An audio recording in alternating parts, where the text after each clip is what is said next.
I'm just going to run very quickly through a little bit about the history of the charity. We've been a charity for over 40 years. Obviously, we rescue, rehabilitate, and that may be physically, and we're going to talk about that quite a bit today, and mentally. Some of our animals, when they come to us, have been so badly treated that they take years to actually trust a human being again. So there's mental rehabilitation as well. And then we rehome them. We try and rehome as many as we possibly can, because that means we can then rescue another.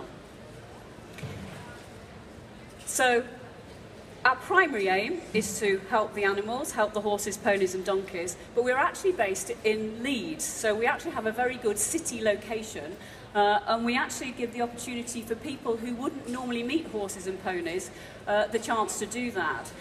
Now, many of us here, or most of us here, probably have horses and ponies, and we don't actually realise how special they are.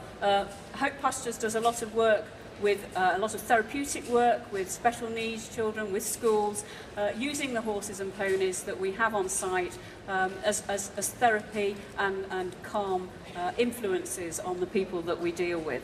We're also open 10 till 3 every day so that people can come and visit us. We're a very, very small team. We have 2 full-time members of staff, one of whom you see here today, so that shows you how important we see the show and you guys. We have about 5 part-time members of staff, 5 very hands-on trustees, and about 100 volunteers. Now, obviously, we don't need 100 volunteers all at once, but the nature of a volunteer is that they volunteer when they want to. And so we need 100 to make sure we can manage all the work that we have at the sanctuary.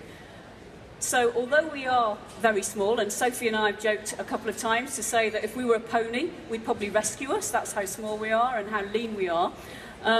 It means that for every £1 donated to us, 95p is spent directly on the animals. So there aren't huge amounts of overheads. It also means there's not a lot of bureaucracy. So if there's an animal which needs rescuing, we get a call, and Sophie, who's our yard manager, can go straight out and see them.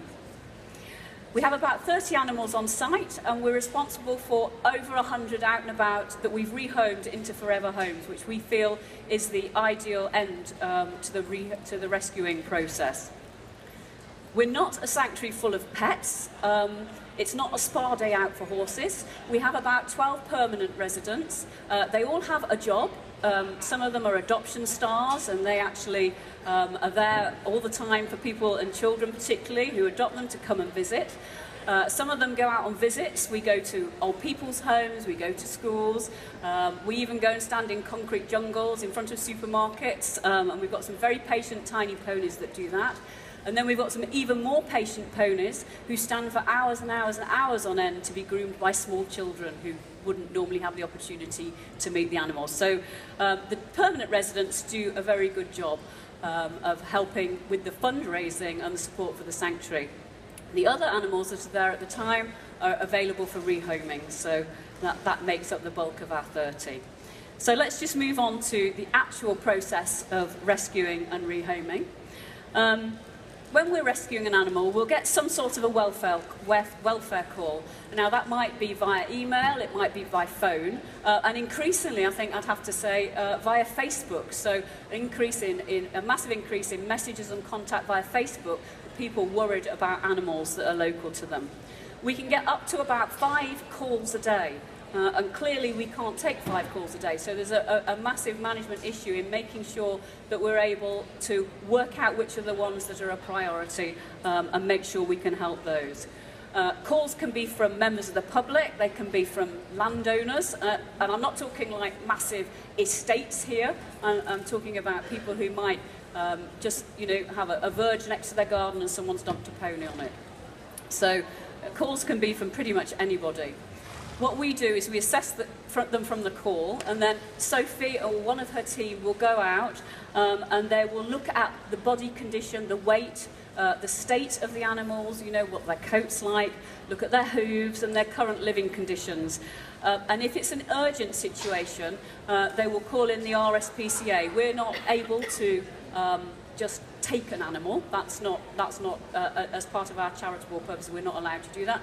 But we can ask the RSPCA or World Horse Welfare to do that, and then the animal may well come to us. If the animal's just abandoned or fly grazing, we will contact the relevant authority, because the local authority will then arrange the legal removal of that animal after a period of notice. If it's just pure neglect due to ignorance, which, to be perfectly honest, in some cases it is, then the team will try and encourage the owner to give the animal up to us, or they'll work on educating them and supporting them over a period of time whilst they learn about how to deal with the animals. On here, we obviously put, do we have room? Now, if we're getting 5 calls a day, we can't obviously deal with 5 animals a day. So we have to prioritise them. That doesn't mean, however, that we just dump the ones we can't deal with. So, for example, we've got a couple of Welsh Section A's which we rescued a year ago, and they were part of a herd of ponies that a lady had. She didn't get the boys castrated, and she found she'd got 40. And then suddenly she couldn't deal with 40 ponies, and then she got ill. And when Sophie went to see the guys, they were hop deep in their own poo, like skeletons in stables and all stallions. So we managed to take the 2 most desperate of those and take those back to the sanctuary. There are another 6 at the time who also needed rescuing. We couldn't take them, so Sophie negotiated with another charity who had space, but they couldn't afford the transport. So we fundraised for the transport, and we managed to get the other 6 away. And then when we'd got more space again, we went back and took another 2. So